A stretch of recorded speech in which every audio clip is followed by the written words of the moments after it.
party అధ్యక్ష పదవి నుంచి సస్పెండ్ చేసి పక్కన కూర్చోబెట్టారో, ఎవడైతే ఎన్టీఆర్ ని ముఖ్యమంత్రి పీఠం నుంచి దించి అధికారంలోకి వచ్చాడో వాడే ఆ గజ దొంగే 28 సంవత్సరాలు అయినా కూడా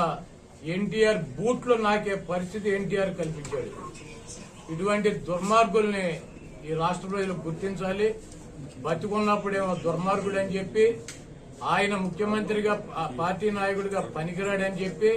ఈ రోజు సిగ్గు శరము లేకుండా